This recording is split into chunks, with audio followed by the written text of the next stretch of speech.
everyone, my name is Subham Kumar Agrawal and welcome back to my YouTube channel.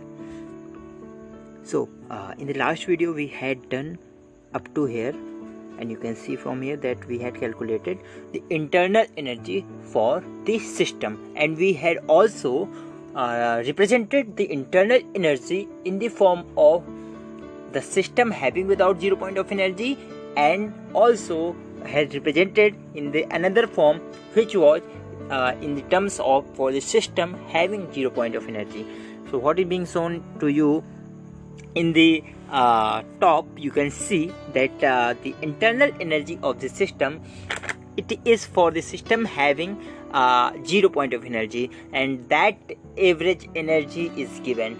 That average energy of the system having 0 point energy, that is actually the E average of molecule. So you can write it in this form. Otherwise, if you want to write in the terms where you have to you want to write the average energy of the system having without 0 point of energy, then in that particular case you have to add the U of 0, means internal energy of the system of the ground state, or say when the temperature is 0, the energy of that particular system, and that is nothing but it exactly equals to the energy of the ground state. Alright, so this is actually the overall formula for the internal energy of the system. Alright, and I had also discussed one or two things.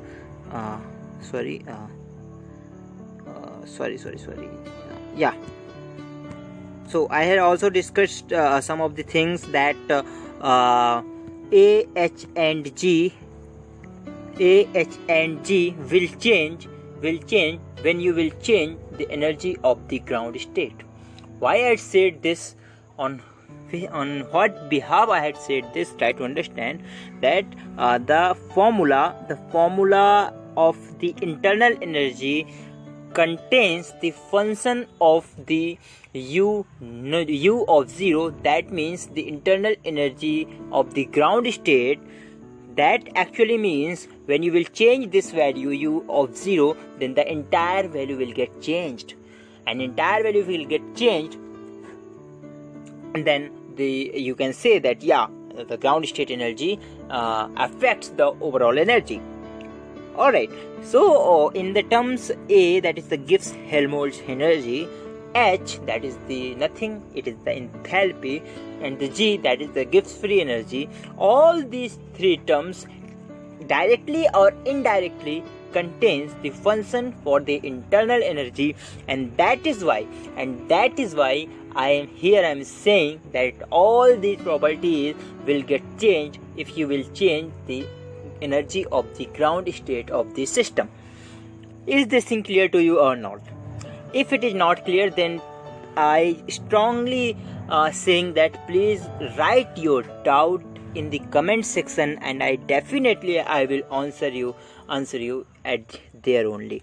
Alright, now what today I am going to talk about, to write this whole internal energy in the small q form. In the small q, that is the partition function of the molecule, and the capital Q is the partition function for the molecule, for the system. And the system can be ensemble, and which ensemble we were discussing? Canonical ensembles. Majority of the cases we will discuss the canonical ensemble. So in that particular system, the whole partition function for whole of the system is capital Q. While in the same case, if you will discuss for that particular system in terms of molecules, then for the molecules the partition function will be small q. The partition function will be small q. Alright, so here we will be going to write these expressions in terms of small q. Alright, now this form, which is written under the square bracket, that is the U equals to U of 0 minus 1 upon Q del ln sorry, here I had done a mistake. Sorry for that. Here this 1 upon q will not be there or will not occur. Why? Because I had taken del ln q. Alright, so you had already studied that in the average energy formula, if del ln q would be there, then 1 upon q factor will not be there. Otherwise, if 1 upon q factor is there, then inside of the bracket the del q would be present. Alright, now this q, that capital Q for the whole of the system, can be of either these two. The first one is the q raised to the power n, and for the without try to understand that this q which is written in the inside of the bracket will represent only the system having without 0 point of energy. Why? Because here we are taking the ground state energy. If we are taking the ground state energy, then the other factor which here del ln q will be representing the system having without 0 point of energy. Alright, so if this q representing the system without 0 point of energy, this the q, small q, will also be q without 0 point of energy, and these two are the formulas I had already told you that will differently applied to the systems. The first one will applied if the particles are distinguishable. If the particles are distinguishable, then the capital Q will be q raised to the power n. Otherwise, if the particles are indistinguishable, as I had already told you that this is the case of the ideal gas. In the ideal gas, the particles are indistinguishable. So for that particular case, you have to learn that you have to apply the formula for the capital Q is equals to small q raised to the power n upon n factorial. Alright, now, so starting from case 1, in which we will be having the distinguishable particles. So here we will have to put the value of the capital Q as q raised to the power n, and what we will be going to get see onwards. See in the next slide, I think. Yeah, no, here you can see you have to take the ln on the both side. So ln capital Q will be when ln will take you on the right hand side, then the n, the factor n which is in the exponents which is in the power will come in the forward or say in the front side, and you will get n ln q. And when you will put in the formula this ln q value, you will put in the internal energy formula, what you will be going to get, you can see that the u equals to u of 0 minus del and ln q. In the place of the ln q you will put n ln q. Alright, now looking ahead, you can see that n is the constant and it will come in the front side or say outside of the bracket, and you will get final expression as you can see from here. U equals to u of 0 minus n del ln q upon del beta at constant volume. So this is the final expression you are getting for the internal energy, and this internal energy is for the system and having the distinguishable particles. The particles are distinguishable. Now the second case which we will be going to do, it is for the system having the particles are indistinguishable. Having the particles are indistinguishable particles, so there is the difference of the formula for the capital Q.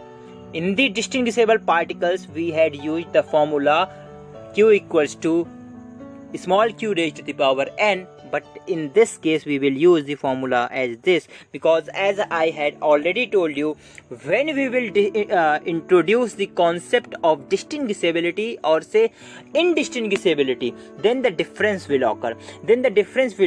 And if you will be putting the concept of indistinguishability, then you have to divide by n factorial in the formula of the distinguishable particle or say partition function. So in the distinguishable partition function, it was the small q raised to the power n, and if you are introducing the concept of indistinguishability, then you have to divide it by n factorial, so you will get this formula. Capital Q equals to small q raised to the power n upon n factorial, and when you will put this formula in the energy expression which I had told you in the previous slide, you will get your desired answer. Alright, so if you will take the ln in this case,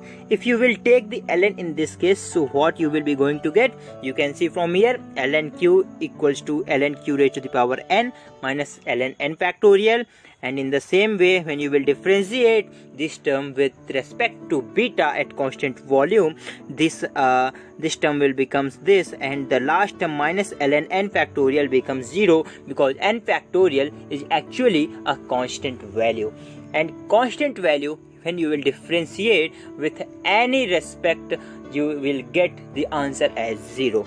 Alright, so now the need is just to put this value in the energy expression, and you will get the your desired answer. And one of the interesting thing you can see that if this formula is quite similar, or says quite same as the formula which we had just derived for the system having distinguishable particles. This is for a formula which we had already derived for the system having distinguishable particles. So you can just look and match up that this concept is quite similar. So what the thing is whether the particles are distinguishable or indistinguishable, their energy would be similar, or say would be same, because there is no direct or indirect relation of the distinguishable or indistinguishable particles with their energies. Alright, so if there is no such relation, there will be no such hindrance, and you will get quite better results. Alright, so actually you can see that for both, whether the particles are distinguishable or say the particles are indistinguishable, for both of the system, the internal energy formula or say internal energy of the system will be same. Alright, here is a one more interesting thing, say wonderful thing that I can share you, that you can see from here that this U is the internal energy, which is actually the classical property, which we read in the classical thermodynamics. So in the classical thermodynamics, we read U, that is the internal energy. And if you see in the right hand side derivation, that what is written, n del ln q upon del beta, which is actually q, small q, which is actually a molecular property. So what we had done, we had done a very interesting thing, that is we had derived the relation between the thermodynamics or say classical properties with the very small, that is the microscopic properties. We had just derived the relation between the macroscopic properties with the microscopic properties, and that actually we had reached with the help of statistical mechanics. So I just urged you to just give a thank to the statistical thermodynamics, because it has helped a lot to reach out to this expression. So actually, and finally we had got this expression. So now I think this thing is now over now, and what the things what we had read in the properties section, just want to recollect them, say the points that you must remember before going to the entrance examination. I just want to recommend you to just write it in this way, whatever I had written, so that you will need not to revise all the description and derivation before going to the exam. So the first one, that the U equals to U naught plus N E average without 0 point energy. Similarly, we had done for this and this, because you can also see from your notebook, and I just urge you to copy it in your notes, and it will help you a lot. I am definitely and for sure about this. All right, now we are going to learn the internal energy for the monoatomic gases. Now we are going to learn the internal energy of the monoatomic ideal gases. So first of all, with the title, some of the things might be clear or should be clear. The things were like the internal energy, that is the U, of monoatomic and the ideal gases. So as I had already told you that the ideal gases particles are indistinguishable. You cannot differentiate between the particles, whether they are whether you cannot basically differentiate. Alright, now the concept of the monoatomic in the sense like helium, neon, lithium, these are the monoatomic or say single atoms. So these are basically the single atoms. So these particular atoms or the we are calling monoatomic. So one of the thing that you have to know that the atoms, the individual atoms can only translate. It cannot rotate or it cannot vibrate. Why I am saying this? That it can only translate, cannot rotate or cannot vibrate because the rotation would be carried out about a certain axis, and that can be only possible when you are dealing with the molecules. So if for example, if you have the molecule like water, so you know the structure of the water, it is quite V-shaped, having the two lone pairs in the oxygen atoms. Alright, so in the water there would be our axis along the oxygen atom, and these hydrogen atoms can rotate along to that axis. But for if you will take the another example, that is single hydrogen atom, H atom, so where it will rotate and how will it rotate, because it does not have any kind of axis of rotation, and that actually my point, that the single atom does not contain any axis of rotation, and that is why these atoms cannot rotate, and if cannot rotate, they also does not possess any kind of rotational energy. What I had said, if the atoms are not capable of rotation, then they also does not possess any kind of rotational energy. Moving to the second thing that I had told, that they also does not possess any kind of vibrations. Why I am saying that the atoms cannot vibrate.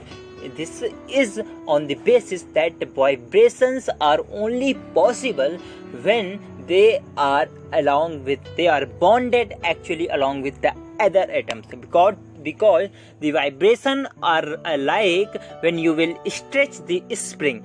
Then actually it is vibrating. When you will stretch the spring, then actually it is vibrating. So in order to get a vibration, you need stretching spring, and for the spring you need two ends, so that you can pull and push. And for the vibration in the atoms, you need at least one bond. Between the two atoms, so that through these atoms you can stretch those particular atoms, and then only the vibrations can be possible. What I had said, try to understand. In the spring, there are the two ends, and with those two ends you can actually pull and push, and the stretching occurs, or say the vibration occurs. And in the same sense, if you want to vibration in the molecules, you need at least two ends in which in between there would be some bond, so that there will be two ends, and with both of the ends you can actually stretch or say pull or push, so that you will get vibration. So what the conclusion is that you need at least a one bond between the atoms, then you will only get the vibrations. And if you are if you are getting the at least one bond, then we call it a molecule. Then we call it a molecule like H2, HH. There is a one bond, and we are calling it a molecule. So for the atoms, that is the single hydrogen atom. In the single hydrogen atoms, if there are 100 atoms in a bucket, single hydrogen atoms, then in that particular case there will be no such bond between the hydrogen atoms. And if there will be no bonds between the hydrogen atom, then no vibration will occur. And if no vibration will occur, similarly no vibration energy it will possess. That is why we call that the atoms does not possess rotational energy, as well as does not possess any vibrational energy. Am I clear to you or not?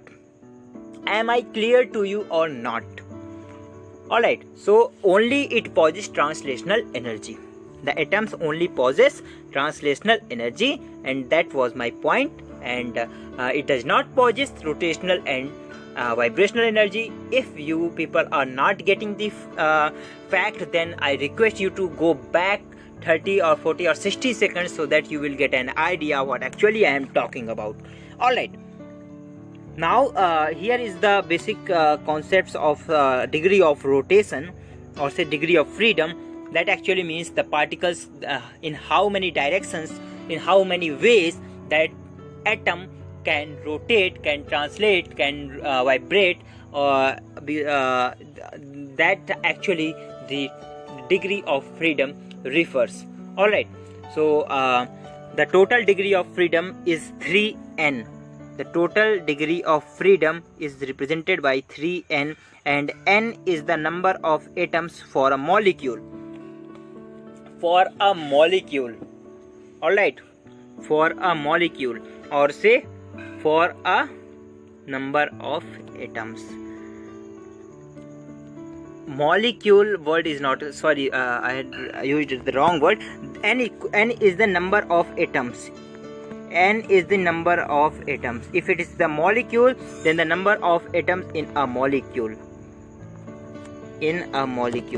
Alright. So for n equals to 1, for the single hydrogen atom, the n equals to 1. So total degree of freedom would be 3, and all 3 degree of freedom would be of translational, because it can only translate, and the 3 degree of freedom means it can translate in the 3 different directions. It can translate in the 3 different directions. One can be the x-axis, the other one can be y-axis, and the third one can be the z-axis. Am I clear to you or not? I hope that I have clear to you. So here is the just a table. I recommend you to just copy, and now since I am just going to with the translation, so I am not describing the degree of freedom of the vibration and rotation, but when I will take the molecule, I will describe each and everything. At present time, you just need to copy all these facts, so that when I will talk about you, I need not to write down each and every fact. Alright, so I think that's all for today, and we'll meet in the next video. Actually I am just going to stop posting the videos for some of the time regarding the statistical thermodynamics. Why? Because I am going to start the quantum chemistry. So I am just going to start posting the videos of the quantum chemistry, and if you people like the quantum chemistry, then after completing the quantum chemistry, I will definitely post all the videos regarding through the statistical thermodynamics. So So till the next video of the quantum chemistry, because the first video will be the introductory video and I will mostly cover the black body radiation in that particular video. So till the next video, see you, have a good day, bye bye, good night.